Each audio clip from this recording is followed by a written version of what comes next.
3, 2. Welcome back to another episode of the Three Man Weave College Basketball Podcast. We're back. I'm Jim Root, your host for the week. We are no longer joined by the angel that is Russell Hainline and his Jeopardy hosting skills. It's just me, myself, and Kai McEwen and Matt Cox. Good to have you boys back. Matthew, how are you feeling right now? You're looking very studious, but also beardy. How are you? So, Jim, the resume that I've amassed over the last week is a Jeopardy championship. And then Kai, what I would argue to be our MVP last night at trivia. And I think there's a clear correlation, Jim, between the spectacles and the 20% bump in IQ that we've seen from Matthew Cox the last 10 days. So I think it's just a noteworthy trend, something we're following, tracking going forward. Yeah, I'll give you MVP for the first round, Matt, but it was probably collectively our worst trivia. It was definitely an empty calorie type of history performance for me. Yes. Losing effort, a bunch of garbage stats for me. Yep. Yes. That was hard trivia. I had a basketball game last night after trivia, which actually went pretty well. We went in zone, had 5 guys. We won by 20, and the other team probably could have beaten us on a lot of different days. Good game plan, Jim. Good game plan. Yeah. Is a zone ever a great game plan in that environment? It's so annoying to play against. And I'm not surprised you had a tough, if Matt was your MVP and you struggled, that sounds like there wasn't a category about Matt's childhood. So there was not. Yeah. No, there's not. I'm not bitter though. I'm definitely not bitter at all. It's a great category. Welcome back. A little more traditional episode this week, talking storylines heading into the season, kind of a preview for an article that will be in the upcoming Almanac written by the Weave and several others. But that specific article about storylines will be by yours truly here. We're also going to go through Roots Roundup, full version this time after we skipped it last week. And we've got our little review section, a couple of those to get to. But before we do, we'll shout out to Jay Pitty, Joe Paskov, who, by the way, will be in Chicago this weekend. All right. Going to be seeing him playing some games, I believe, on Saturday, some park games. So excited about that. Shout out to Joe. Subscribe to the pod on iTunes, SoundCloud, Spotify, wherever you collect your pods, listen to them, and leave reviews on the Apple portion of the podcasting. I believe that's where we pull them all from, right, Kai? They are. So Perfect. Spotify does have a function where I guess you can leave comments on episodes. So I've seen a couple of those. So people leaving those, I see you. Just not a great way to gather information. And Apple is the only one I've seen with like consistent reviews come up. So if you're leaving in other mediums, that's why we read the Apple ones. And we do have 2 for this episode, guys. We have Mikey Pop Pie 33 says mid-major spotlight, loves the pod. His brother turned him on to the podcast. Love it. A family affair here.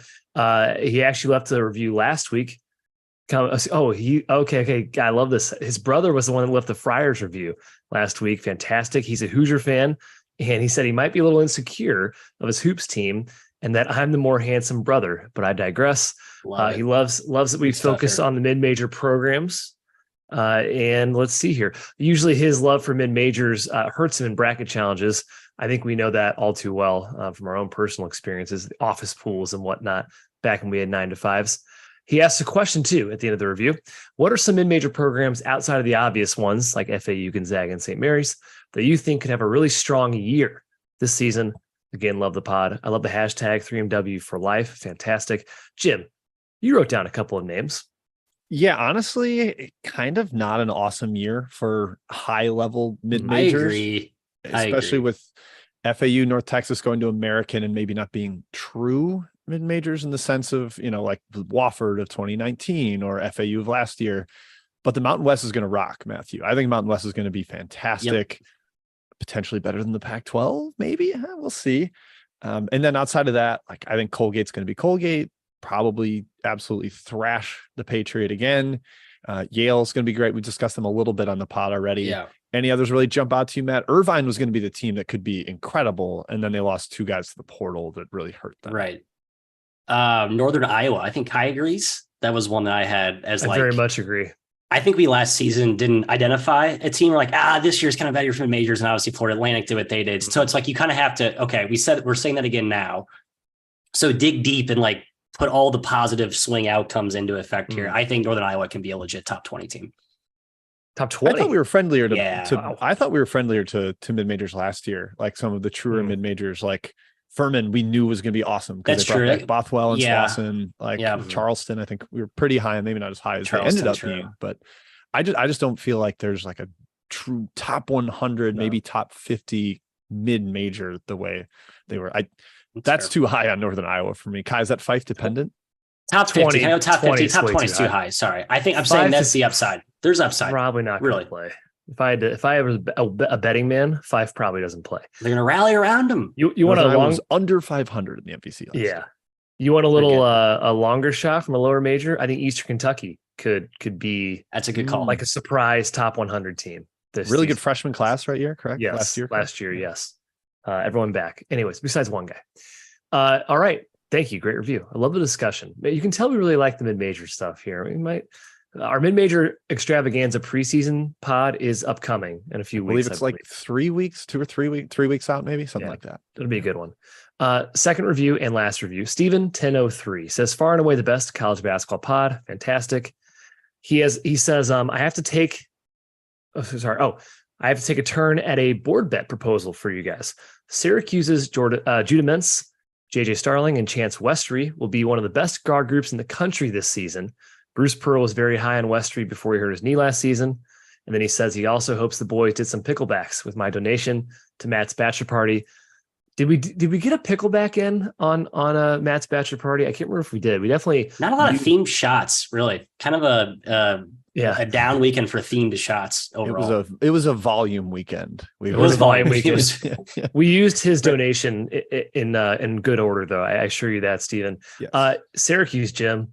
I would not make this board bet because I agree with the reviewer. I really do think this guard group could be awesome. Yeah, they're growing on me like a weed, Kai. The more I look at it, I'm like, I think this team could be a lot better. I think the Yes. defense could really improve because they're actually going to not play zone in an era where zone is getting destroyed by shooting and passing and skill all over the floor. Like they're 138th preseason on Bart Torvik, and that's crazy. The only reason I'm out on this as a board bet is it's not quantifiable. And I think that's why we always set like a Ken Pom over under or a finish in a standings. But I like the gist of it because I do think Syracuse is going to way outperform that and not be the like leftover drag team of Maui, which is kind of the way they're being looked at right now. Yeah. Yeah. It's like, 6 teams plus Chaminade plus Syracuse. They're Ouch. going to be better than that. Yeah. I agree. Hey, thanks to the reviews, guys. Really appreciate it. Jim. Yeah. Shout out to the reviews. Personal corner, not a whole lot going on, but go back and listen or watch Jeopardy if you did not, because Yeah, Russ great. was incredible as a host. Really good visual episode too. If you're out there wanting to check it out on YouTube, because you get to see the clues before we answer. And I think that's really helpful. And I went on the Mark Titus show yesterday in studio here in Chicago. Got a nice little like 80-minute appearance in. So hopefully it entertains some folks. We're trying to maybe poke Mark to let us come on a little more regularly. We'll see if that happens. So if you enjoy it, let him know, and the positive feedback will help. Are there merger discussions in the works? Yeah, is Barstool going to buy us? I wouldn't say that's on the horizon. No, Jim, I'd say we're equals. I think it'd be an equal merging of entities there. I don't see one A joint dominant venture? player. Yeah, A a joint joint venture. venture of sorts. I don't quite see Perfect. an upper hand. Yeah. Similar market caps for sure. Similar market caps. That's right. Yeah. Donation tab is live on the site. Shout out to Steven 1003 for his donation. I believe our guy Paul dropped in a donation before the bachelor party too. Is that right, Kai? I feel like I remember that happening. I think he did. Yes, I believe he did. Yeah. So shout out to that. We really appreciate those. Obviously, no compulsion to do that, just if you feel so inclined. But hey, with that note, let's get into Roots Roundup. Good to be back doing the roundup here, talking news and notes after taking a week off last week before Jeopardy.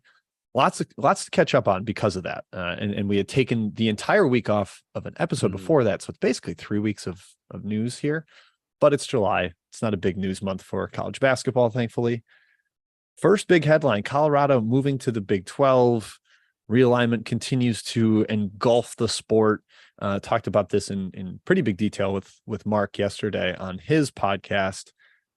But man, now the speculation, Arizona might go to Big 12 along with Arizona State. Big 10's talking to the foursome of Oregon, Washington, Cal, Stanford.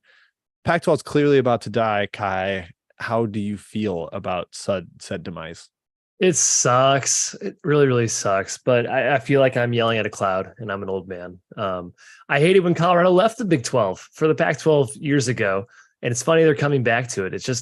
It's a constant search for money, Matthew, as it always is. And it's a shame because the conferences, the point of them is to have, rivalries and geographic locations that make sense. And now it's thrown out the window and it's going to be never ending. In 20 years, they won't be happy with the new alignment and it'll just keep on continuing, but nothing we can do about it. So except just piss and moan, I suppose, and just accept it. Yeah, I believe that was a Kevin Sweeney point on Twitter of like, we're not close to this being done. Like in 10 years, it's going to be mega conferences with like 35 teams in each. And they're probably going to start elbowing out the mid majors and it's going to be sad and we'll cry on the pod. And that's the probable ultimate ending. Matthew, in coaching news, Mark Adams has resurfaced at East Carolina, a school that kind of made us pull our hair out last year in terms of in-game swings. And they would go from down 20 to up 15 or up 5 to down 20. It was a really hard team to figure out. I talked to Mike Schwartz actually about that in detail for the Almanac. So check that out when it comes out, the East Carolina preview. But Matt, this has to benefit the defense. Like no matter what you think of Adams, he knows how to coach defense. Yeah. I mean, Mike Schwartz was the defensive guru for Tennessee. So like if you're putting together like two defensive coordinators who have produced elite defenses multiple seasons, that's kind of a scary proposition. So yeah, you want to talk joint ventures here, Kai. Their defensive principles handshake. could turn into something really. May the Schwartz really be fantastic. with you, Kai. May the Schwartz be with you as well. I'll say one American coach gave me his projected top 4 in the league, and he had East Carolina, I believe, 3rd. Really? They bring a ton back, and that's a big part of it. But I'm very intrigued to see how that settles out. I haven't finished out my rankings for the Almanac yet, and I was like, whoa, I gotta rethink things. I can't just slot them low because they could be coming. Memphis, FAU, East Carolina. Memphis FAU is the top 2. I think FAU then Memphis. Wow. I'm not going to give away the coach that said it because I don't want to rat him out. But no. Yeah, it was surprising. Like it definitely made me kind of rethink things and kind of sit back. All right. Yeah. Recruiting news, guys. We got to take a tour around the world. I thought about making Matt try to pronounce these, but we won't do that to our boy. I'm going to give him a shot. I think most of them are fairly doable here. But yeah, 5 international prospects to discuss. 4. Spanish big man Ade Mara headed to UCLA. This was kind of the big one that people were all waiting for. I believe he's like 7'3", big time defensive game plan changer. I don't really know how he fits with Adem Bona. That's going to be kind of an odd problem that Nick Cronin will have to solve. But they also got Turkish forward Berk Baytunsel. I'm giving that a shot there. Might be a little off on that pronunciation, but 2 guys that performed very well this offseason in the FIBA U19 stuff. So high hype for them coming in. I'm going to go caveat on these Europe guys, Matthew, because usually I think it takes a little bit for them to get accustomed to United States hoop. It's just different. It's a different kind of basketball.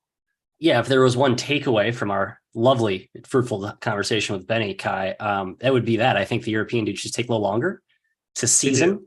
So I am quick to dump the cold water bucket on any fan base that's hyping up a foreign Euro prospect.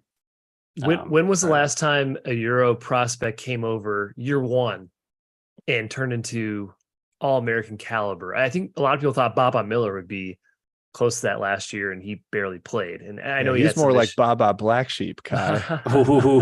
Jimbo. He's going to be awesome this year, though. So that'll change. But we've seen a lot of examples of them developing in year 2 and year 3 and becoming that level. I'm just saying Aldama? Year 1.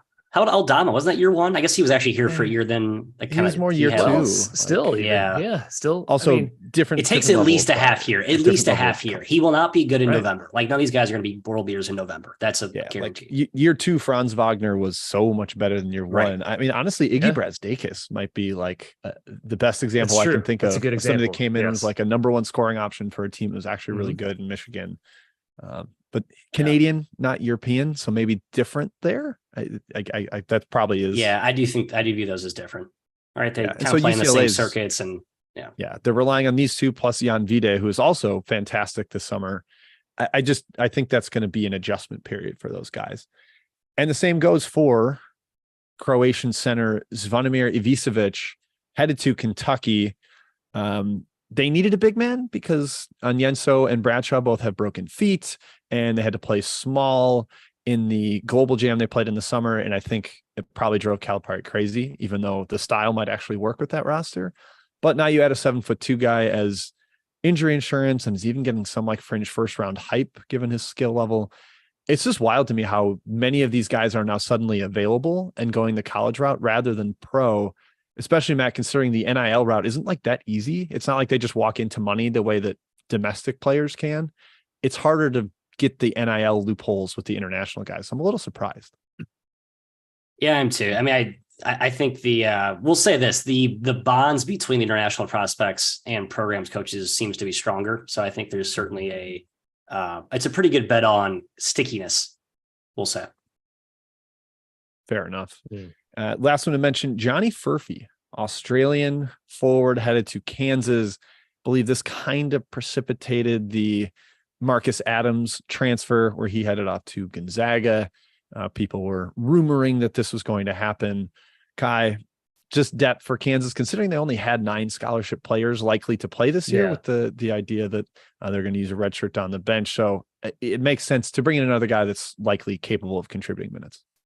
Yeah, and at least in recent memory for me, he doesn't play a deep bench. I think guys that you think will play and I'm not playing, and you have 8-man rotation. Also, it's August 3rd. These guys getting added to these rosters right now, it's going to take time. It would take time for anybody, especially, freshmen from overseas. It's going to take some time to gel. Yeah, huge point. Like they've missed weeks of team practices and stuff. Mm-hmm. Like, some of the guys are probably, they're obviously playing basketball. They're abroad with their country's teams, but fitting into the framework of a team is different than just kind of coming over and scoring. So we'll see how those work out. Class of 2024, 4-star center John Bull. Kai, maybe the last time he gets mentioned on this pod, maybe not. We'll see. He's headed to Ole Miss after decommitting from Florida, staying in the SEC, not coming to our Mizzou Tigers. That's okay, Kai. I've heard we got a big man on the way, so don't worry. Oh yeah, that would be pretty cool. Sources close to sources. We could use big men, Jim, at Mizzou. Very much. Love to twist that into a Mizzou tangent. Congratulations to Chris Beard and the Rebels for bringing in a center who will actually be eligible immediately next year, not debating with waivers like they are dealing with this year. UConn, nice little couple weeks here. 4-star combo guard Ahmad Noel, a top 40 prospect next year's class, and 4-star small forward Isaiah Abraham, another top 100 guy going to UConn. Matt, in 2 years, if we redo the Coach Mount Rushmore, what's the likelihood that Danny Hurley is a top 10 pick there? Ooh, can I defer that to Kai, the token Dan Hurley hater on this podcast? I'm not a Dan Hurley hater. He's I know. He's a fantastic. You know what? I will say this: he's one of the best. Just like raking interviews over the coals. He's one of the best interviews ever. He's so the presser when his joke about the Athletic when we talked about those before when who is it? Brian Hamilton and I think Nicole Auerbach went back to back and they both said Nicole Auerbach the Athletic. And then Hamilton said that too. And then Hurley's like, you guys are dominating this press conference. He just says it in like such a very like subtly low baritone voice. It's just awesome. Yeah. Deadpan. We love a deadpan joke in that kind of a vein. But yeah, I mean, big time for UConn. They're going to stay very relevant. Although Kai, maybe they're going to the Big 12. There are rumors about that as well, because football guides all. That would be insane to me. Last point here, Jackson McAndrew, 4-star forward, who I believe had a great summer. I was reading that, rising up the rankings with his performance. He's headed to Creighton. Saw some comparisons to, I believe, the Field of 68 compared him to Corver, Matthew, as a big-time shooter with size. Wow. So that would be a fun little addition for Mr. McDermott. We know he would know how to use somebody with that versatility, given his son was an All-American there. Kyle Korver would help Creighton this year. He'd help a lot of teams this year. So a Kyle Korver clone would be an important piece for a lot of squads. What about like current age 40 Kyle Korver? Do you think he could step in and be like a major contributor? I thought he was like a rumored to be a TBT guy for like Creighton when they had an alumni team a couple of years ago, which has been like an awesome. I think Joe Johnson's the best player to ever play, and Korver would be probably in that conversation. I mean, he played like legit, I don't know what, 15 years in the league was good. Yeah, that'd be crazy. Korver's now 42 years old and the assistant general manager at for the Cavs. Wait, not for the Cavs. Okay. The Hawks. I bet he can still absolutely light it up. I would bet a lot of money on that. No doubt. All right, that's it for recruiting. Transfer news, couple to announce, just strange little moves here. Chris Ledlam headed to St. John's, which led to Quinn Slazinski leaving and going to West Virginia. Just kind of the the trickle down effect of some of the roster decisions. Ledlum had been committed to Tennessee. Nice fit for St. John's, giving them that like physical forward. They can go small ball now with him because he's a wide body that rebounds. Pretty good nab for Pitino. Continues to succeed late in the portal era or portal season. I'll call it that, not the era. Kean Menefield at Arkansas is sitting out the season as a non-scholarship redshirt. Matt, what is going on here? You were the big Menefield defender when he committed. Was I? Why can Musselman find no use for him next year? I don't know. This is Washington was like, of all the power conference teams, I couldn't have been less privy to Washington, what was happening up there. That team made no sense to me. I don't even know if I'm out on him in this situation. I hope there's other options is kind of my take here. Really, really odd. I don't understand. Yeah, but they have a lot of players. Musselman's turned really weird players into good players. Right? You're all skeptical about who are the low major guards he brought in the last few years. No, I don't think Menefield's a weird player. I'm saying the decision is weird. The decision for him to sit this season, it does nothing for him. If you want to say development, you could go a lot of other places. Arkansas has a history of over recruiting people and getting buried on the bench. I mean, I guess with NIL though, with NIL, does that matter as much anymore? It's like, okay, I can sit out for you if you'll pay me. I got to think they're all getting paid pretty good money. That's a horrific NIL investment from their. He's non-scholarship this year though. He has to be getting paid something, I suppose. Yeah, but I mean that's surprising part for me is that Musselman went non-scholarship with a guy. Like, why do you care to open another one when his whole thing is like, I want a couple guys redshirting so that my rotation is shorter and people are not unhappy. So I was very surprised by that decision, but hey, maybe it'll pay off. Maybe it'll start setting the tone for guys trying to do this in the future. I don't know. We'll see. People going back to sitting out here. Yeah. And Kai, you wanted to rail against tampering with a player who I think is absolutely not worth mentioning on the pod. He's not good, but he's not. It's clear tampering. Dalen Rignall from Missouri State transferred 5 days ago. Well, okay, he transferred from Missouri State in late July. 4 days later, committed to Wichita State. You can't tell me it's not tampering. It's impossible to choose a destination that quickly, impossible for schools to get together and recruit him in that time frame and commit. And yet no one cares and it's going to get unnoticed. And I'm not sure I do necessarily, but it's like, shouldn't this be a rule? Yeah, it's surprising. Even somebody like Matt, you're writing the MAC. Boogie Coleman just went back in the portal as a grad transfer after going to Mizzou from Ball State, then back to Ball State. And like, I can't imagine he went into the portal without like a pretty good inkling of where he was going to go at this stage, like to leave a team this late in the summer. It does feel like unprovable, but almost certainly tampering. Yeah. This is where I think everyone's afraid to push back with restrictions because we're all trying to be super pro player movement. I think this is very obvious. Like you put a deadline, like, because if there's no deadline, you're doing it now. You're right, Jim. There has to be foul play. Like there just has to be. Yeah, and to Jim's point, mentioning Dusty May talking about FAU players getting contacted during the Final Four, I have talked to coaches this offseason saying players were getting called by coaches when they weren't even thinking about joining the portal, and the coaches, staff, whatever, people associated with other schools. And that just seems very wrong to me. It should be the player initiating the move into the portal and not the other way around. Yeah, the tournament teams. Specifically the player, it's the handler. Like, I called his high school coach and let him know we'd be interested. Like, right. Yeah, the tournament teams get screwed on two ends, right? They get their players poached as they become more in the limelight, and then they don't have time to be actively recruiting ahead of schedule like all the other teams are, kind of getting their ducks in a row. Tough. Mm-hmm. Yep, for sure. Let's go to the kind of sad portion of the pod here, guys. Get your somber faces on, unfortunately. Rest in peace to Towson forward Terrence Butler, who was found dead in his apartment on Thursday morning at Towson. They have not announced a cause of death, whether there was foul play involved or anything, but just a tragedy. I feel like this is like the third Towson player, football or basketball, that's passed away in my lifetime while he's been at Towson. So just horrible stuff. Thoughts and prayers out to the community, to his family, to the team. Awful stuff there. And then at USC, Bronny James, a kind of very, very big name, obviously, went into cardiac arrest at practice. I believe it was over a week ago. But terrifying stuff. It's kind of launched a lot of awareness of the heart troubles that young players have and trying to figure out why that is. And he might not be playing this year. There's going to be some like, how much risk will he accept going forward as to whether he's going to continue playing at all?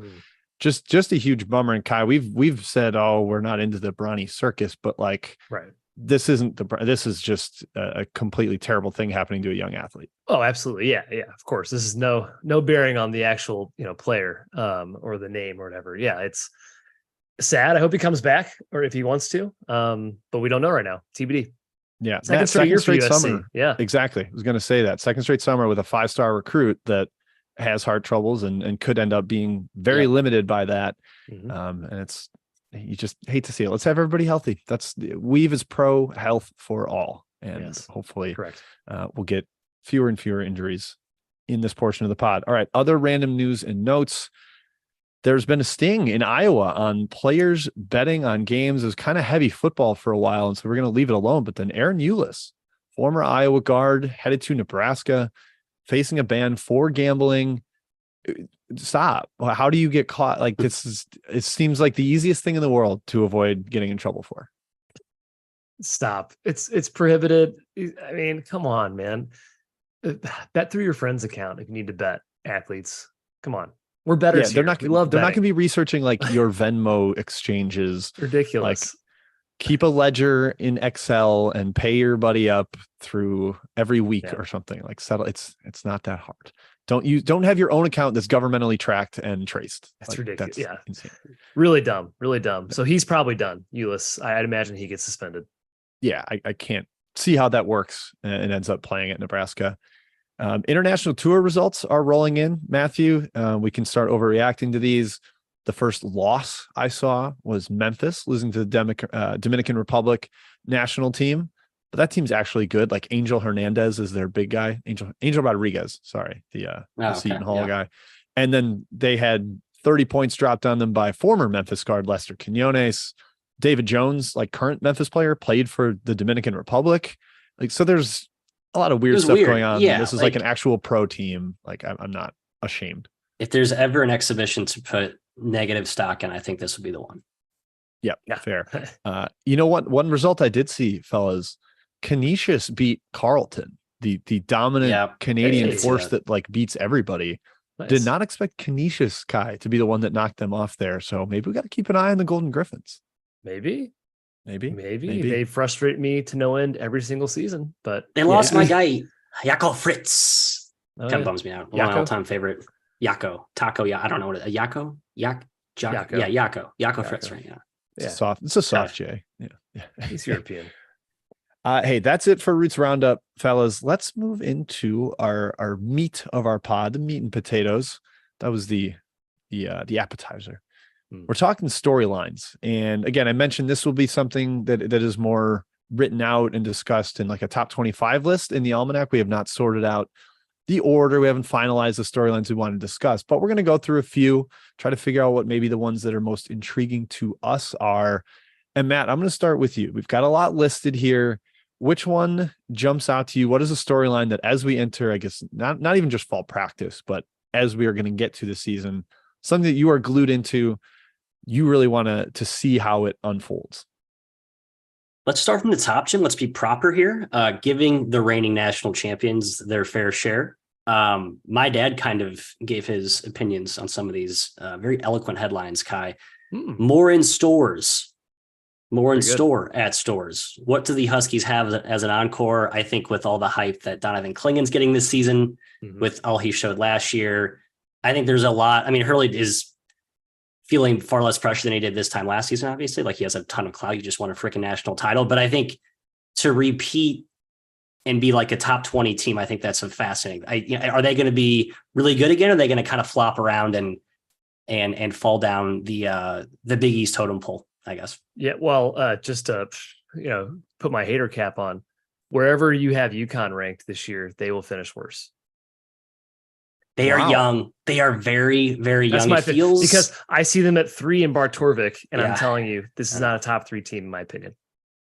Man, I think they're going to be really good again. I think they're good. I know. That's what I'm saying. It's one of the wider. Who the heck knows is going to happen with this team, right?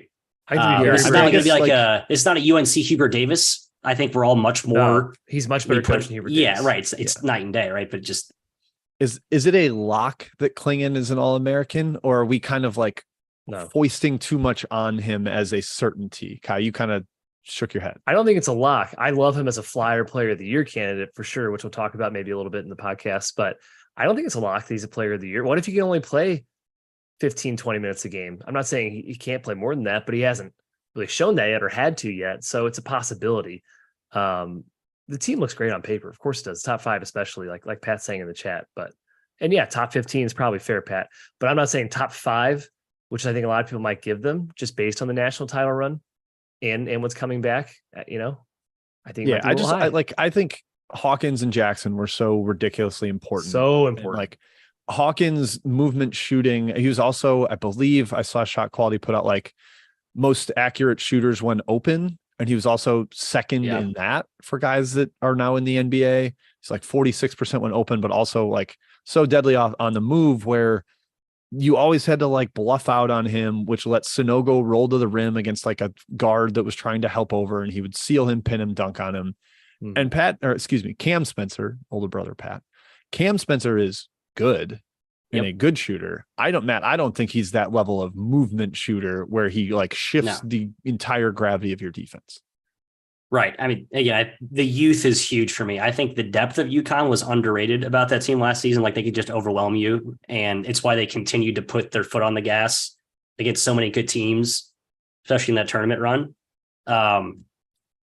Yeah, I don't know. I mean, I think Klingon's a lock, though, for All-American. I'm going to go that far. Just because we saw what Zach Edey do last season, I think I'm probably parlaying that confidence of big guy who plays limited minutes, project next year. The skills were there prior year. Why did you hold back and trusting your instincts? Like, I think Klingon's just awesome. I think he's awesome, too. I said player of the year last year coming into this season, but I thought Edey was gone. Yeah.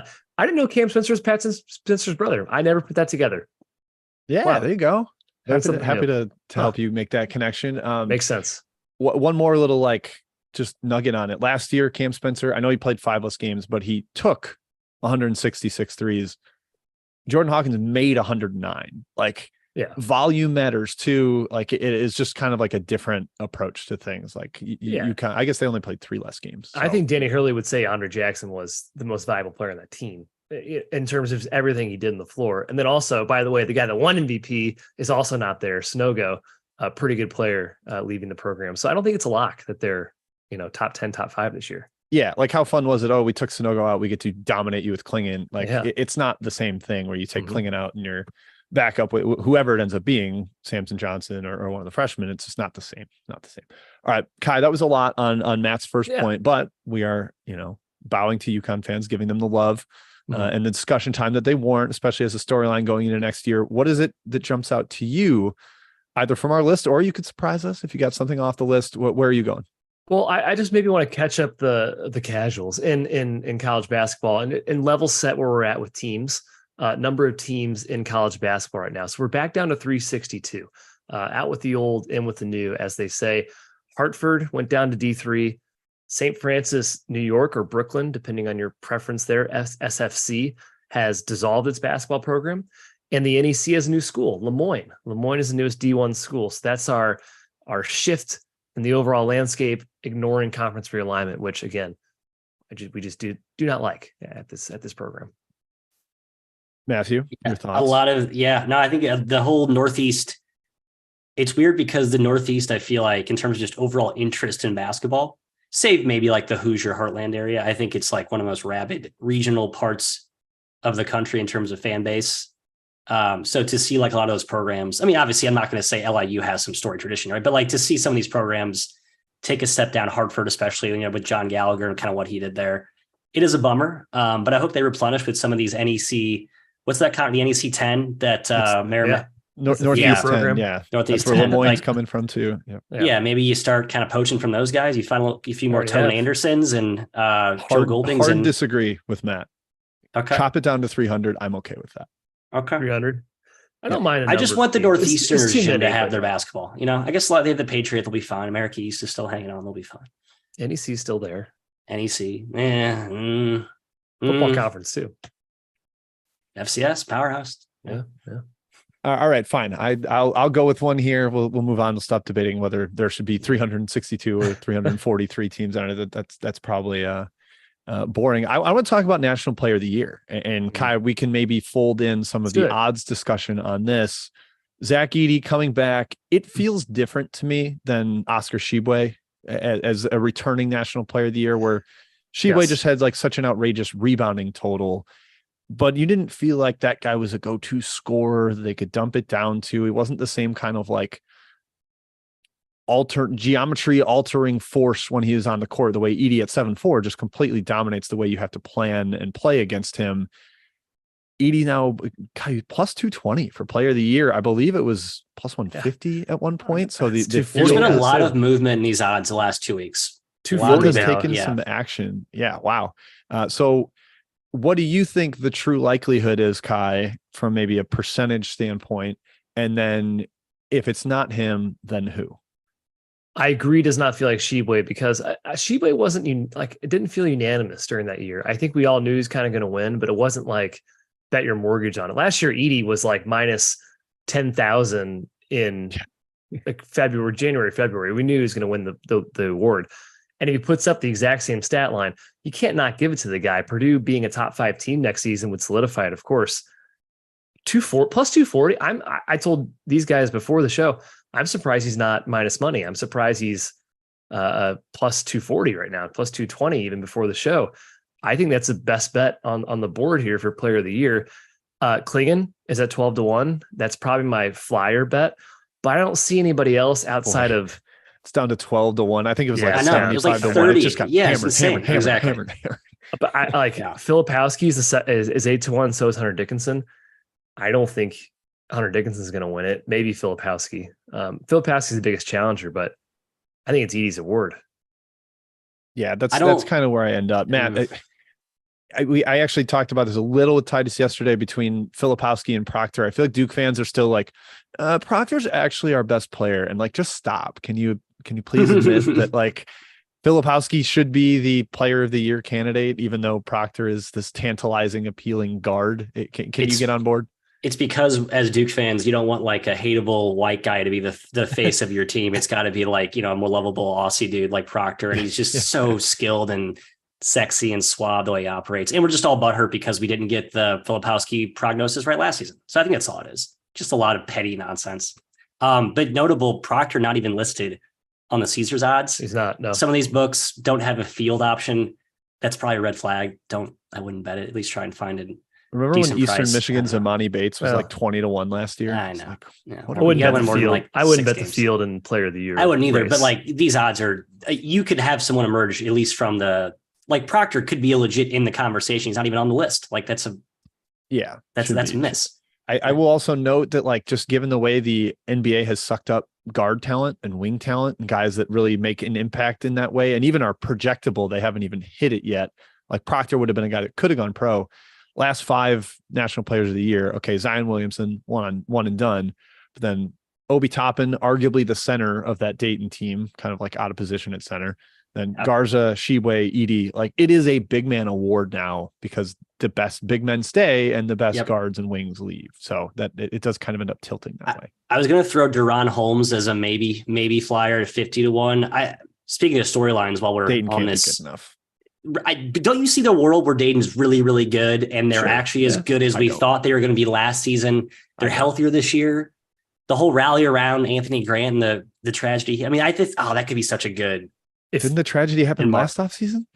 I know, but I just think it's a great storyline from the COVID thing to that. And then last year, the injuries and the nucleus is still kind of there. And see it. I could squint and see it. That's what I'm saying. I brought that narrative last year. I'm not. I don't think they can be consistent enough. To Thomas's point in the chat, he asked about Tyler Perry being better than Noel. I think that could definitely happen. 100%. He's another guy not on the board right now at Caesars that you might look at later on in the season. But if you want to guard, in my opinion, I think Wade Taylor at 60-1 isn't nuts. I think A&M could be that good. And I think he's the best player on that team and maybe the best guard in the country. No one's really talking about him too much. Yeah. And if they're really good in the SEC, like you said, if the team's good enough, and Matt, you said you've been working on some of the schedule grids for these teams. I believe I remember reading an article that A&M's SEC schedule is cushy-ish. So that could work in his favor. They get Mizzou and LSU twice, so that certainly helps, but they only played Georgia, Vanderbilt, South Carolina once. I think they're going to be probably the bad teams. So you'd like to catch one of those guys twice if you're looking to rack up some wins in conference. Hey, Jim, do you don't want bet Caleb Caleb Love Love? 20-1. Yeah, it's just literally just have to say that. Same Caleb page. Love 20-1. If I Circa mean- offers a no, that's probably a good bet there. I bet they Like, it's insane that Tyler Kolek, a returning like first team All-American, is 25-1, and Caleb Love is just fine. Throw him at 20-1. It's the name. I I don't know. Yeah, definitely the name. Matt, you're not going to argue for one of your FAU boys or Aiden Mahaney. I know you love him. The FAU's too balanced. Aiden Mahaney. Impossible. Same Mariners Impossible. can't win it. No, Yeah. absolutely. It'll not. never happen. It'll never happen. Love Kai, him. I'll say Justin Moore, I think, is worth at least a look, taking over Yeah. that point guard role for Sure, Villanova, hopefully fully healthy. We like the wing group they've got there. It's just kind of a question of does the team come together enough under Neptune and actually be good enough where he'd be in the conversation? But I do love Moore. I agree with that. All right, Matthew, going to you next for your next storyline that intrigues you / excites you. Actually, I was going to go with a more of a bearish headline, but no, I'll find let me pick a more You could be bearish, uplifting one. by all means, bearish. The lack of bona fide rookie star power freshmen, I just think we've kind of seen it trickle down year to year, but this is sort of one of the least heralded group of freshmen we've had ever. And if you remove Bronny James from that, You say that every year, to be fair. I I think it's a continuing trend. Okay, fine. Continuing trend. Jim, I'll pivot to another headline. The charge is blocked. We have changes to the charge refereeing policy. I think this is huge. I think the fringe fans of college basketball that only watch during March tend to go back to the same frustration with the sport, which is like a little bit too elementary of refereeing. Some of the stoppages. I mean, obviously the talent level, whatever result is night and day different. But excited to see how it's going to be a mess the first 2 months, right? So we'll get to see it up close and personal and see the car wreck, but then hopefully by March and beyond, it's ironed out. Hi, I'm going to go jaded here, and I think it like barely changes. I think it's still called horribly and wrong every time. You're probably right. And it gets people even more angry because you're able to point to this rule and be like, see, he wasn't planted when he took off, when he set his foot down, and it's still just going to be like, hey, it's fun to do the charge motion. Is this going to be like, so first of all, I agree with Matt. I think it's going to be annoying at the beginning of the year when they're overcalling like the rule change, which we saw with the flopping last season. But what I don't want to happen, Jim, you just kind of made me think of, is doing reviews on these block charge calls, which I don't know if it's going to be allowed, but that would absolutely crush my soul if we're stopping games to review block charge, planted, which, by the way, every single one of those calls will be blocks because 80-90% of the time the guy's not technically set. Hopefully they get rid of the charges in general, Matthew. At least buckle down on them. So I think the key thing here is it's actually a 50-50 call and not 90-10. Sure. Right. Yeah. I think the bigger point here is it should disincentivize teams and coaches from preaching this as I hope this sort of like how in football, the blocking rules have forced the option offenses out of the game. I hope that maybe some of the rules at least scares a handful of coaches to start teaching verticality and not like doing half-hour charge drills every practice. Sorry, Jim. I know that kind of strikes a chord with you. No, I'm okay with that. I would hate watching myself play in high school now as a guy who took a lot of charges at that age. So unfortunately, I've come around to the good side there. All right, Kai, what's next? What else are we looking at? Storyline that has got you your eyebrows raised. Yeah, I'll steal one from I didn't think of all of these, so I'll steal from your guys' pile here. I do think Rick Pitino, and Pat just mentioned Slick Rick here, going to St. John's is a huge deal for the sport of college basketball. Pitino at one point, I think, was the top coach in the game. Back when he was at Louisville, you could probably argue he hasn't really even lost his fastball with what he did at Iona. I think he's going to overachieve at St. John's, and he's already put together a pretty good roster. The Big East is a lot more fun when St. John's is really, really good. And that's the case this season. Playing at the Garden. Yeah, absolutely. I think it's going to be great for basketball, and I'm excited to watch. I just watched the old Requiem for the Big East, 30 for 30. Talks about how, like, in the Big East glory days, all the personality head coaches they had, and like all those schools. The Big East has that now. Like Pitino is sort of like the pillar, the beacon of that. Right. You know, Shaka's there. I mean, all these coaches are just fun. I mean, Cooley going cross intracon. I mean, that's just a big deal. I mean, obviously DePaul's got to catch up a little bit. That's fine. But everyone else is playing ball, and the resurrection of the Big East is real. And I'm here for it. All right, fellas, I'm going to make us talk Big Blue Nation, Kentucky, because they're a huge storyline right now. They've been the talk of the offseason because first it was a disaster, And then they get Reeves in the fold. Then Troy Mitchell joins. Then they go overseas to bring in another big body, and they win this global jam against meager competition. Nobody. Not Yeah. horrible, but not like some sort of field of juggernauts. But the style looked different, Matt. They took a lot more threes. I believe they averaged 29 threes a game versus 18 during the season last year. Again, partially because of their two centers were out with broken feet. But do you buy this Kentucky renaissance? Maybe you can tie this in too with your bearishness in the freshman class, where why are we loving this Kentucky team when it's going to be really heavily weighted towards the freshmen that maybe aren't that big of stars? I guess Kentucky's freshmen have an advantage that no other or few other programs have. And just like in the, like these types of trips, all like the experience they have, they did a feature on the super advanced shot doctor tool they had on. I think they'll come along faster than most of the high end freshmen, but generally I'm with you. Just not the right year to be leaning heavily on freshmen. And it's probably going to look like an overreaction when people look back and look fondly on this trip, Kyle, where they played very well, looked fun. But then I think ultimately struggle in November, December a little. Well, I think relying on freshmen in this current age of college basketball because of the COVID year, because of the transfer portal the way it is right now, is difficult.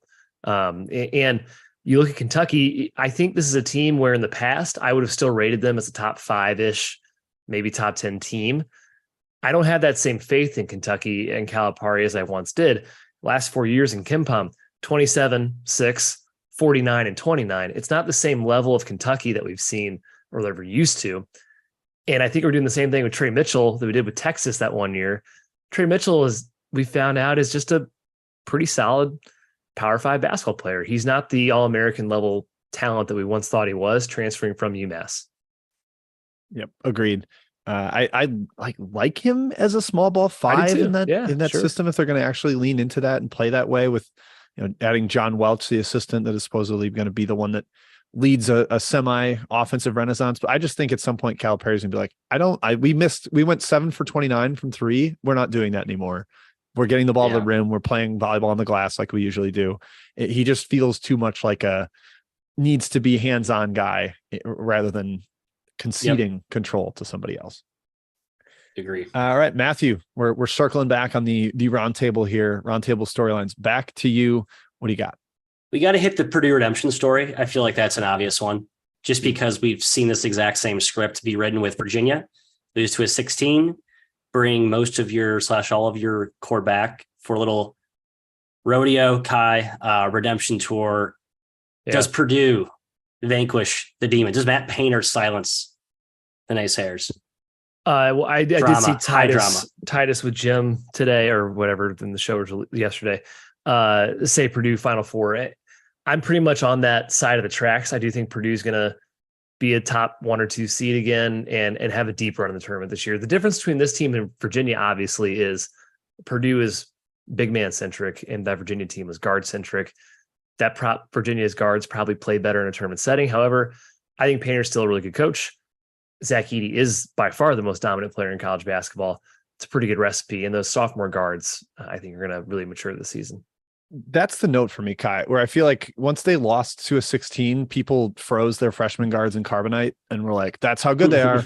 Look at the problems they had. Yes. It's like, but every other freshman to sophomore gets better. Yeah. Why can't they evolve a little bit? So, maybe they're, like you said, they're not going to be Virginia caliber Kyle Guy and Ty Jerome, but they're going to be better than the versions they were last year. And last year they were still pretty darn good. They were really good in the Big Ten conference. Like, how often do you see Big Ten teams trot out multiple freshmen, young underclass? I mean, I think it's a good point. People are undervaluing that part. They both started 35 games last year and played over 30 minutes a game.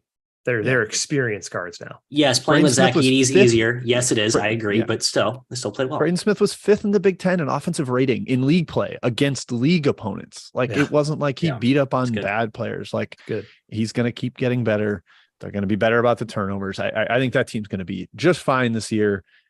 It will be tough to play all the way through Edey in the postseason, but maybe one of those other guards turns into the Jamal Murray to the Jokic, where it's like, all right, maybe Jokic can't get every big bucket. You can't always feed him. You can't always feed Edey. But if you have Loyer step up as like a big time shot maker late to complement him, that's what you need late in big games. or maybe a Caleb First 5-man lineup. That guy's getting awesome still. I mean, they could play with. I don't think you want to take Edey out necessarily, but just saying you have options if you're Matt Painter. Yeah. I mean, the Kaufman-Wren breakout is now delayed a year because Edey came back, but Exactly, yeah, it's going to happen. They've got talent up and down that roster. All right. Is it me? Is it Matt? Or Kai. I don't even remember what order we're in here. Okay. Well, I want to talk. Who do I want to talk? I'm going back and forth here. You know what? I think I want to talk Gonzaga, fellas, because usually they're top of the discussion, top of the polls. Last couple of years, they've been clear like 1 or 2 heading into the season, and people have really pushed back. This team doesn't win in the postseason, yada, yada. Do they end up relishing this role of semi-underdog that's not getting so much public backlash? They're actually kind of just looked at as, all right, that team's like top 20. That's fine. Mhm. Yep. Or Matt, is it just kind of like still a flawed roster defensively with a big man who can't protect the rim or move his feet in space? At least they have a point guard, but the shooting on the wing maybe isn't quite as strong as it was, depending on how you feel about Venters. Where do you land on Gonzaga and this version heading into next year? Yeah, I think it's a very flawed roster defensively. But I think the same thing applies with Gonzaga, as I always say with Arizona. I just think the floor is so high, even with all their flaws. They're going to be really good. And, kind of we just talked about with Purdue. I think everyone wants to be the perfect tournament type of team. Like Indiana fans are always obsessed, like, oh, we need more guards. We got to play more like Miami. Okay, fair. But being really, really good every year is a pretty good recipe to eventually breaking through. As Gonzaga has been less matchup proof, I think, than we've seen Arizona under Lloyd and Purdue recently under Painter. But even with the roster flaws, I just think the system and kind of the institutional year-over-year success that Gonzaga has, they're still going to be really good. I just don't want to see them take a hard tumble. I want them to at least confirm my suspicion that they have one of the highest floors, if not the highest floor in all of college basketball. I'm going one small beef there, Kai. They are not less matchup proof than Arizona. Arizona was nowhere near matchup proof the last 2 years. If you I'm sorry. Arizona was more one-dimensional than Gonzaga. Gonzaga was more versatile. Yeah. Yes, I agree. Okay. The floor thing is great. They're the opposite Kentucky for me. It's wherever you think Gonzaga is going to finish this year, because they're all lower expectations, they're going to beat it, in my opinion. 8-1, 1-2, 2, 10-1. That's the last 7 seasons for Gonzaga and KenPom. They've had better players on paper than they do this season for sure. Yep. But it's still a really good roster. I think Nembhard's going to be All-American level type of player this season. And EK was like Mountain West Player of the Year caliber just 2 seasons ago. If he's back fully healthy, I mean, it's a really good team with Anton Watson too. NBA draft maybe after this season. It's a good roster, I think. Still, at least top 5. Matt, if you like the 2015 team that ended up getting a 2 seed was 7th in KenPom, their best players were Kyle Wiltjer, Byron Wesley, Shemi Karnowski, Kevin Pangos. Oh, this roster is better than that, right? Like 1-to-1. I probably like this roster a little less than you, but I think it's close. I think it's very close. That's fair. I think I'm agreeing with your general sentiment. Preseason, it's hard to say. That's a good point. It's like how do you? Yeah. Well, Pangos was so good. I don't want to rip on him. Guys, Karnowski was a beast inside. I think he missed a lot of layups in the damn title game against UNC. My goodness, but he was awesome. He was kind of a force. Yeah, green, but he never averaged 20 and 10. No. Yeah, this is like the 15 year where he was. I mean, he's not a shot blocker. He's not a mover of his feet in space. Playing like 22 minutes a game. He wasn't, some like 30-minute a game juggernaut ever. I loved him too. Don't worry. Yeah. Oh, it's not a dig on him. It wasn't like I'm saying Mark Few can turn a decent roster into top 10. 100%. Supporting Kai's point where and Matt's the floor is high. All right, Matthias, back to you. It might be Hoot. It might be me. Okay. I'm talking FAU. Spoiler. Kai, go ahead. I just went. I think it's been me, Matt, Kai. I don't know. I feel like I haven't said. Come on, your rule followers, figure it out. You go ahead, Matt. Yours is fun. It is fun. It's FAU. We haven't had a mid-major story of this caliber from prior year building momentum into following year, I think, since Butler, right? Loyola had a lot of hype. Loyola, yes. Although I think people were 3 of their top 6 back versus 8 of top 9. Yeah. Still a lot of hype. I think most of the smart people were skeptical of them being top 50-ish or whatever. Yes. This year, and I want to go back to that Butler I'm going to look, see where they finished did preseason after. Yeah, go ahead. like, I think Loyola, you're like, they could be top 25, but probably not. It's just not going to see. FAU, I think even the smart people, whatever, everyone's going to agree, like, they're going to be really good. Are they going to be top 10 good? Maybe not. But everyone's probably like, yeah, that's probably a top 25 team again. Butler, when they came off their run in 2010, they finished 36th in KenPom that year. They were the 8th seed and then made that Cinderella run again. I think FAU is actually just a better team. And I think has like almost higher Gordon Hayward and lost Hayward, right? Yeah. So you lose a legit NBA pro, best player to play at Butler, arguably. Yeah, everyone else is back. You have an awesome coach.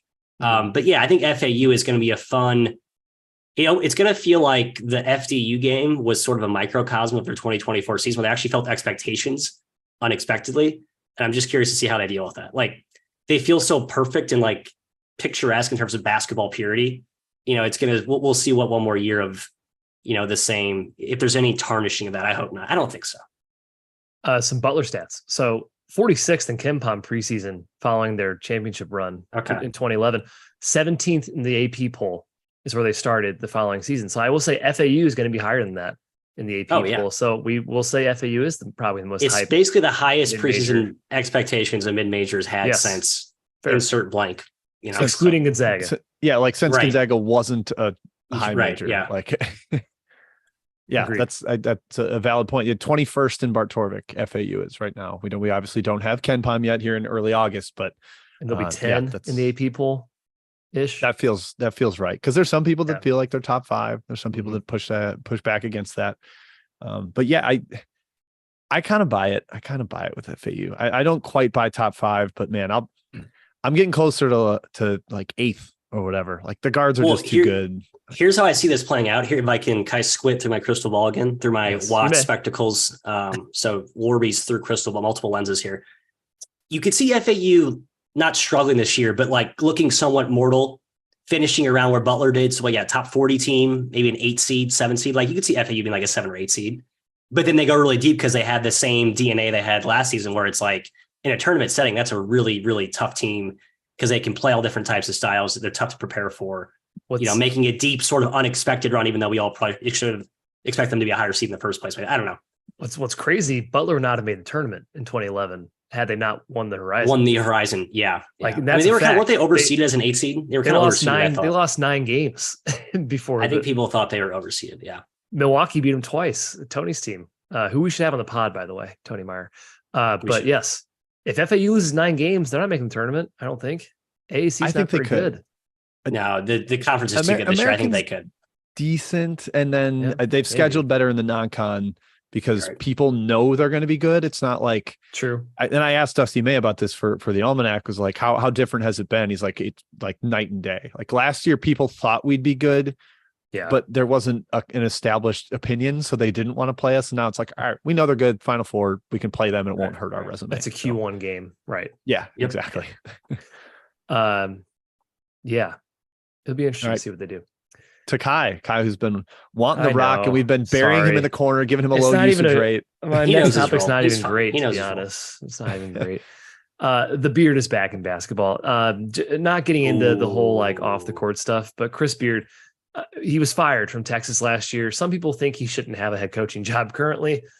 I might agree with that. I mean, it's kind of ridiculous how that's kind of gotten swept under the rug, but that's neither here nor there. The point is, Chris Beard's not Ole Miss.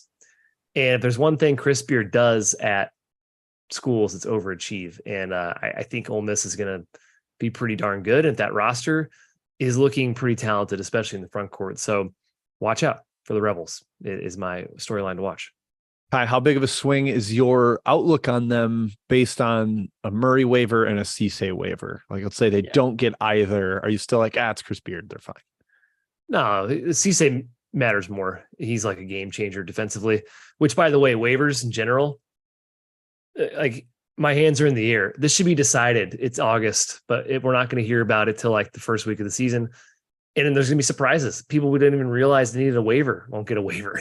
It's going to be total pandemonium. Assuming everyone does get a waiver, they're borderline top 25, I think. I think the storyline here is like, it's almost like a meta storyline. It's like behind the curtain of the coverage of Ole Miss and Chris Beard this year. How does that, like, it is a huge story, but I think the cameras will shy away from it because of the whole dark cloud that's surrounding it. But yeah, I mean, I think if they're good, which they certainly could be, that's going to be, at some point you can't really ignore the elephant in the room. So I think that's a fascinating how the coverage covers Chris Beard. Kind of. Yes. All right, Yes. Matthew, let's do one more each, and then we'll give a little futures discussion, and then we'll check out of here. We'll dip out of here. So Matthew, where do you want to go for your final storyline? How about Rodney Terry at Texas? I think just a fascinating story that we've seen play out in similar shades before. Greg Brown at Wichita, which just Isaac Brown. Sorry, not Greg Brown. Yep. Isaac Brown replacing Greg Marshall, which just ended very unceremoniously.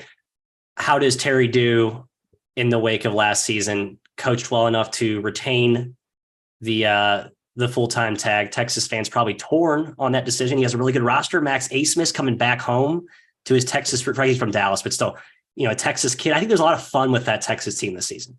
And I know we have questions. Is Rodney Terry worthy of that job? Has he earned it? I think a lot sets up for him to have a really good year, and where that goes will be, I think, could define the Texas hoops program for like the next 5 to 10 years. So a lot at stake this season for Texas basketball. Has anybody called Max Asmus Max Ace Make? Is that new? Ace Mate. Did I make that up? I kind of like Max. Yeah, sure. All right. Cool. Midcourt Max is good. Yeah, Kai, I'm buying the Texas roster. It's a little Me like too.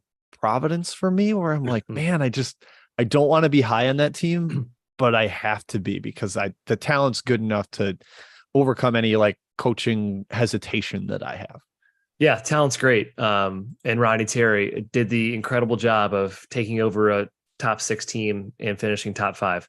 So you gotta hand it to him. He didn't do anything wrong last season necessarily. I do think if he has a bad year, is he gone? Like, is the rope that is like the leash short on him? I suppose. I think he gets at least 2, which is kind of what Matt with the Isaac Brown illusion. Like, had a great first year where they like kind of had to give him the job, and then 2 shaky years. I believe he went 32 and 28, like 15 and 18 in league play, and that was enough to be like, we're Wichita State. We are dumping money into this program. Our fan base loves us. Let's go get a bigger name. I feel like 2 years is kind of the right. Let's see if this works. Yeah, and we're only doubting this because he didn't do anything at UTEP. All 3 years were just not good, really not good. And he had a lot of hype coming from Fresno after he did a pretty good job of that program. So we'll see. We'll see. He's got a lot of talent on Texas' team. Yeah, and like even his last year at UTEP, it wasn't like, oh, it's really starting to go now. And now, granted, that was the year after COVID, so it wasn't like he'd had the full off season to put in everything that he might have wanted to. But yeah, like that was the tenure that's like, it's not like a horrific program, and just never got anything going there. All right, Kai, your final storyline on the August 3rd episode of the 3-Man Week podcast. I hit Kansas. We got to hit Kansas. I'm trying to avoid how did they not mention this headline? Just quick caveat here. We have a lot more headlines that we are not going to discuss in this podcast. Please read the Almanac for an exhaustive list of all top 25 as the Weave so dubs them. Kai, continue. Are you saying Kansas is in like Hunter Dickinson is coming to Kansas? I think that's huge. Yeah, I think we have he's the biggest. He's the biggest transfer name, definitely. Probably to ever change teams, right? Probably ever. Going to maybe the biggest program in college. I mean, it's just Yes, it's a big deal. It's a huge storyline. I think he's going to have an awesome year. I think Kansas probably wins the Big 12, and I think they get a 1 seed, and we'll see where that goes from there. Dwan Harris is a very good point guard. Very good. Yeah, I want to say about the Dickinson transfer. There were rumors. I believe Trilly Donovan tweeted about a transfer who was not happy in his new surroundings already, and I just immediately was like, it's probably Dickinson, right? Like, I don't know. It wasn't. It was not Dickinson. He said Pacific Northwest, right? Okay, I didn't. I must not have seen or heard that part, but I just immediately jumped to the conclusion of like, it's probably Dickinson. Like, I don't know. He's never happy anywhere, right? So, but yeah, no, it was not. It sounds like Washington to me. Can I opine on who that might be? Or what team that might be? It's one of the Washington guys. Probably Mulcahy. It's Mulcahy. I gotta get Mulcahy. Okay. No, it is. Like it is. It's okay. There it is. Yeah. Kansas though, Matt, they're going to be fantastic. Like I said, top 5 team, no question. Like the depth thing was a little weird, but I guess this Furphy guy is supposed to be fairly decent. And how much depth do you really need when your starting 5 is elite? The shooting is the one question mark, but like if there's a coach who can placed the pieces correctly itself. Like he's just proven over and over he wins with any different kind of roster. I fully believe that the Jayhawks are going to be elite again. Hey, good segue, Jim. It's not my favorite bet in the Big 12 for futures. Oh, so I don't get to give one last headline? Oh, I thought we were done. I'm sorry. You get one more. Well, I was Yeah, going to go, talk Jim. either. I was going to wonder if, Matt trying to avoid how did they not talk about blank? Of course. Duke is probably one of them, but Marquette is probably another one. Yep. Like given the fact that they were a 2 seed last year, not quite getting the Purdue treatment of, they crashed out early, let's not take them seriously. But it's kind of a junior version of that. And maybe theirs is a little even more forgivable given the Kolek injury. Yeah. But Matt, I ask you, how much did Omax Prosper matter to that team? I mean, he ended up being a first round pick. It's not like he was a slouch that left without a good decision there. But the backcourt's there. Iguodala's still there. They've still got Nevada Smith coordinating the offense, Shaka Smart making them play their tails off. The question with Marquette is, are they as good as a favorite? Is a Shaka team as good with expectations like this? Can they stay at that level, top 10 all year? What do you think? I agree. No, I'm just agreed that is a huge story this season for a very, very perennial power program that has a ton of hoops history. Yeah, I'm a little skeptical, Jim. I was skeptical last year. I got burned by it. I think Omax was very, very important. I think part of this headline, though, we have to mention they're one of two programs that did not take a single transfer this season or lose one to another school. Like it is the black sheep of the current era. And I think that's kind of a cool story in terms of continuity, loyalty. FAU in that same mold. It's funny. It used to feel like Villanova, Kai, but Villanova kind of an offshoot to another storyline is that whole thing is a very new project. Anyway, back to Marquette. I'm a little skeptical. Big picture. I'm not. I will not doubt Shaka Smart and Marquette this season. I'll be very high on this team. They have I think my goal is to All-American just point guard coming back. Boom, done. I probably won't bet on them much from a game-to-game standpoint because they're going to be laying points a lot. But I'm not going to be like eager to back an underdog against the difference is like the Shaka team's offense is so much better than it ever was. Like Matt, remember the 1 year SLU had a really good offense and we're like, okay, we can actually back them as a favorite. Oh yeah. And yeah. Right. This kind of feels like, all right, maybe this is the curveball in Shaka Smart's repertoire and suddenly they're going to be an actual good favorite. All right, Kai, sorry, I stole the segue. I ruined it for you. That's okay. But let's talk futures. You kind of had a Jayhawks thing in mind. Yeah, the Big 12 right now. So futures for conferences are starting to pop up. Just looked at Caesars right now because that's kind of where I just started at. KU is plus 180 to win the conference, but I liked a couple other teams better. I like Houston at plus 450. I think they're still going to be top 5-ish team. Houston's and Baylor. Rock. Yeah, Baylor plus 700. I know they don't look on paper to be as good as they normally do, but it's still Baylor. It's still Scott Drew. I think Houston's probably where my money would be backed if I had to choose one. Yeah, I'd go Houston there. Matt, are you carrying over any Baylor skepticism, having seen what Tang did and without Baylor without Tang last year? Yes, I am. Defensively, what are they? Lot to answer after last season. Is our guy Cha-Cha Slide healthy? Is he back to his old self, or is it still going to be kind of a sieve on D? Yeah, Jim, I'm with you. I have a lot. As you say, your fandom for Syracuse is growing like a weed. My skepticism for Baylor is growing similarly as fast. So. And Kai, quick question for you: Does Houston's defense suffer getting LJ Cryer, given that he was blamed a lot for some of Baylor's perimeter foibles? Yeah, I don't either. This defense can't be bad. Yeah, Houston is immune to dipping in that department. All right. So okay, that's Big 12. We discussed ACC. Matthias, probably the most open outside of Duke. Like that's maybe the clearest favorite of any of these power conference leagues. And when's the last time Duke won a regular season title, Matthew? I stopped keeping track of these non-important. Actually, it's 2022, but before that. It's a participation trophy. It's about banners it's about banners in our program. I think you've decided that regular seasons aren't worth banners because you don't win them. I think that's they go hand in hand. Inverse loop of logic. Yes, they do. The ACC odds I thought are pretty sharp. I saw the one of you wrote Clemson Clemson and Syracuse, the Orange men, extrapolating that nickname to the Oranges to Clemson as well, 15-1, 20-1. Yeah, those stood out respectively. to me. You're right. I agree. A little bit. I guess Duke is I like Duke. I love Duke. I just don't think that's a good bet with how many teams there are. And you talk about the history there. So that's too rich. I don't mind the Duke stuff at plus money. Like, I just don't think North Carolina is going to be that good. I don't think this version of Virginia is that great. I don't love Miami, but what I don't know is the unbalanced schedule. And I think that's going to matter a ton, especially for betting this kind of thing. Like, if Duke has a loaded road schedule, I don't exactly know what it is compared to the other ones. So that's my hesitation before even touching this market, unfortunately. Yep. Virginia 6-1 feels like something we'll look back and feel dumb about not betting, maybe. Yeah. Don't you think? I'd kind rather of a vulnerable bet that ACC, how good they've been in this conference. I think this is a team, Jim, well, I'm with you, not elite, could still be very, very good. And Tony Bennett's a pretty good bet as a bounce back candidate. Yeah, well, I thought they were last year, and then they crapped their pants, losing to Boston College and well, I guess North Carolina's not a bad. Hey, BC Quinton Post, gotta find him. Quinton Post, your guy, nice player out there. He is a nice player. He's a nice player. Nice player. Yeah, you can't go put up 0.8 points per possession on the road at Boston College and make me feel good about win the ACC bet on you. So that one has me a little bitter with Virginia, but Matt, fair point. This team has been consistent year after year in that league. To the SEC, where Kai, you have maybe a stronger opinion on what the best bet is here in the league.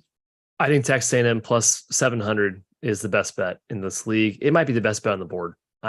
You could argue they're the best team. I think Tennessee's the best team. So 3-1, I guess, if you like them the most, but I think A&M can be right there. I'm looking where our Mizzou Tigers are, Jim, 30-1 to win the SEC. I wouldn't take it, but interesting. I'm glad you said you wouldn't take it. I was like, wait, are you recommending that? No, I'm not. 30-1. No. Yeah, it's probably right. That one could win. I'm not doing it. Matt's Gamecocks are 125-1 in the SEC. I'm not on the Gamecocks. No, I've detached myself from that. Matt, are you running back the Crimson Tide love here? 8-1 down at 5th in the odds. Yes. I do like that. What I like better is Mississippi State, the Fighting Chris Jans at 20-1. I also like Chris Beard at 25-1, the Ole Miss Running Rebels. It could have some real upside. To Kai's point, though, A&M, the odds, they've gotten better the last, I think it was +5. It was 5-1. Now it's 7-1. It's still not good. The whole percentages, I think, are like mid to high 20s at some of these places. So you really try and find like an 8-1 or 10-1, or just wait. Maybe A&M stinks out of the gate.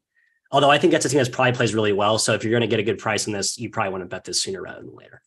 Yeah, I'm with Pat in the chat saying like Tennessee not being the favorite surprising to me. Like there's just too much Kentucky love like that. I don't think it's fully warranted. That got a lot of momentum this offseason with how they played in that global jam and just the amount of discussion that's around them happening. I do think SEC is a fertile ground for finding value, just given the way they've priced Kentucky. How about our Go-Go Gators? Are we all backing on a Todd Golden resurrection this season with the transfer? I'm not in on them winning the league. I don't love 10-1 either. Like I feel like they were 15-1 last year. And I agree. I the market's always this team should be better, but I feel like we need to stop speaking. The market's terrified of our Florida money that comes pouring in every year, so they're adjusting accordingly. I don't get why they should welcome it with after last year. We gave them plenty of donations last season. They do play Georgia and Vanderbilt twice. That's notable. So that's very notable. There you go. All right, next league, the Pac-12 heading out west. A little bit surprised Arizona's the favorite given some of the USC love, but maybe the Bronny heart attack has given that some pause there. UCLA gotten some momentum lately with their international contributions. Matt, are the Buffs catching your eye? No, they're not. 9-1. I can see how it's enticing because they have upside this year, right? Upside in the home court that they do have on the home court's huge. Trip. Great point. We are betting a conference here not to win at all. But I don't know. I just don't. Tad Boyle never has upside. That's just not like the part of his DNA. Like I think just the way they play. I know they're kind of changing. I know they're evolving a little bit. They're a little more modern than they used to be. Jim, how about Utah 28-1? Are Utes? No. Hey, go one down, man. How about Cal 50-1? 50-1, yeah. I'd prefer Cal to Utah. That's I like better Utah, but I don't know that they're a high upside team. They're more high floor with Craig Smith to me. Fair. Pat did say Arizona, far and away, plus 200. I think I think Arizona is the best team in this league by a good margin. But I was surprised, given all the USC love, to see them 4-1. Maybe it's because of Bronny James. Side note, I don't think his off the court matters at all to their rating. But I like a lot of Pac-12 teams. I'm just not processing this. I don't know if this is a good. I'm waiting to see if Matt's going to go with the other Hurley. Like, all right, last year was Dan. This year it's Bobby. Let's get all in on the Arizona State Sun Devils. I'm not even sure I like his team this year. Wow. That's a rarity. I can't even believe you're able to utter that sentence. I'm not sure I do. Kai, I guess more to Matt saying Tad Boyle doesn't have upside. I think the last year I wrote Pac-12 for 3-Man Weave previews before we shifted to the Almanac. Like, I think I hijacked him for 3 years, so it's probably a while ago. Every year he's been picked high, he finishes lower. Yep. And every year he is picked lower, he finishes higher. So like it's just kind of a zags when you think he's going to zig. Mm-hmm. There's a little bit more expectations this year. It's going to be tough for him to finish that high. But I do like that angle of the mountain trip and a team with upside. All right, next up, the Big East. It's going to be I can't. What's the exact Rothstein tweet that he keeps saying? Like, I don't know. It's a picture of Batman versus Bane. And he's like, this is the Big East in 23-24. And it's like, well, there's only 2 of those. So if you're trying to say it's going to be like a multi-team brawl, you're making it sound like there's only 2 teams at the top, which is definitely not the case in the Big East. A lot of different choices here. Tough league. Yeah. Matthew, what are you looking at? Yeah, there's no good bets here. Like there aren't. I don't see any. I think Nova 6-1 is probably my personal favorite as the last standing Kyle Neptune defender or believer. Even I've sold a lot of my shares. I think that roster, as I've said, is too good to fail. I think 6-1 is a pretty good bet. That price caught my eye, but I don't trust Neptune at all. I think Marquette at plus 450 is the best one for me. St. John's higher than Nova in the odds rankings. I know the coaching chasm there is seismic. I think the roster taken off quite a bit. Yeah. Is also seismically different there. Yeah. St. John's, I think, is taking a lot of national title money. And I'm guessing when they opened this market, they were factoring in like, all right, they're going to get a lot of love. Where they're at right now. I'm with Kai. Like I like Tristan Newton and Steven Ashworth and Trey Alexander. Like I think Marquette's got the best backcourt in the conference and they won it last year. It's entirely conceivable they win it. Plus 450, I'll take that. I'm with Kai. I think that's the best odds in the Big East. St. John's down to 50-1 for the title, for the overall title. Yep. Can't remember what I got on that. That's pretty greedy if they're moving up that far. But all right, last one to mention, Mountain West, San Diego State, even money at the top of the projections there. Then Boise, Utah State, the Lobos, Matthew, 6-1, or Colorado State, 15-1, arguably the best player in the league down there with Isaiah Stevens. Elevation advantage. I guess there's a lot of elevation in this league. What are you looking at in the Mountain West, Matthias? Jim, can I go farther? How about UNLV, the Running Rebs, your old squad out there in the desert, 20-1, and Kai from the deep hedges, Hail Mary, Wyoming, it's an ultimate flyer. Just the bounce back of all bounce backs for the riddled Pokes of Wyoming last season. It's a crapshoot league, so I think this is definitely one where you're looking to take a flyer here. I think New Mexico could be really good again. New Mexico seems to be underrated. How are they underrated? I feel like everyone like adores the whole Pitino thing, but yet people don't take him as seriously. Yeah, I think. By the way, you know what? Big Ten is out, guys. Not in Illinois, so we can actually just go through that real quick. Okay, Jim knew. All right. I'm in my own account, and it's Illinois, so I can't see. Yeah, I don't have I just switched to Arizona on the site. You can do that, which is kind of cool. But yes, San Diego State at even money I think is fair, but I think New Mexico is the best bet on that for sure. Fair enough. All right. Yeah. Okay. Let's talk Big Ten quick. I believe. Yep. I have it pulled up right now. Purdue plus 280, Michigan State plus 280, the two favorites at the top. I'm going to say this is to me a little like when like Duke and Virginia are priced the same and they're both going to be awesome in the ACC. It's like one is built for regular season juggernaut, annoy you by just being consistent throughout the year, suffocating you. One is like this high upside, better built for the postseason. So Matt, I think Purdue's a better bet between those two, but is there somebody further down the board that you prefer? I agree. I think Wisconsin, Jim, your Badgers are a good regular season team. And I actually feel like I'm lower than them, than most people this season. I'm kind of the sour stench from last year still is kind of, it's osmosis way into my brain. And I can't get out of my head. Chucky Hepburn still running around taking dumb shots. I think that's a pretty good bet though at 12-1 because they are such a good, consistent type of team that should play out over the long haul of the season. They're older and they had some pretty big pieces that filled glaring gaps in their or offensive arsenal last year. Yes, I guess I go buzz cut Badgers. Yeah. I think that's Wow. the best bet in the Big Ten. How about the love for my Indiana Hoosiers? 6-1. And What's I that mean, about? it's too high. I kind of respect How it. about I don't Michigan think it's 18-1 is, I think, a pretty worth a look as well. Yeah, that just seems too high to me for Yeah. Michigan. Like I don't love the team. I'm not like leaping to bet Michigan, but I was just surprised to see them that far down the board. Just on a gut instinct reaction. So I'm with you there. right. Kai. Don't you think we'll hear some quotes leak out maybe closer to season or during season? Michigan starts off like 6-0 or something, looks really good. Like, well, the difference this year is that we all like each other. Like, you kind of see that again? Kind of squinting through my crystal ball here. So yeah, I think Michigan could be in that bounce back camp as well. Yeah. Greg Gard before last season, top 4, 3 out of 4 times in the league. Didn't win, pretty good. but pretty close to the top. I think he just does well with experience. Yep, for sure. And this team has plenty of it. And maybe AJ Storr, my guy, is the one that's going to be kind of dynamic wing to push them over the top. They needed some athleticism for sure on that team. All right. Anything else we want to hit here, fellas? We talked a little player of the year. I guess some natty title odds. I believe there are people clamoring for some interest on that. Yeah. Kyle, I'll go to you first here. Who are you looking at least at the current odds based on Caesars, what they're dealing right now? So I did just look back. I got St. John's at 100-1, so I'm happy about that for the imaginary CLV. Right now it's not actually closed. Futures could change, obviously. Duke at 15-1 still kind of sounds pretty good to me. I think they're probably the best team in the country. And then some flyers, Texas at 40-1 and A&M at 60-1. Might be something I consider down the road, but as of now, I'm kind of just waiting. I think I'm waiting for conference odds to come out more for me. Yeah, I've taken a big swing at these. I have entirely too many bets. I've really evolved from like the first year I had like 5, and now I have like 20 every year where I'm trying to get a big portfolio and just keep a few teams out and have that be my equity. And last year turned out okay because I didn't have like Kansas, Arizona, Purdue, and they all crapped out early in the tournament before the first weekend and was able to make some money. But yeah, Matt, right now, I don't love a ton of the value. Like honestly, FAU 50-1 is like a team with that top 5 upside that we also know is a great tournament team that maybe that price doesn't get better because they're just going to win a bunch of games because they're experienced. Right. So that interests me. Houston was higher than 20-1 at some point.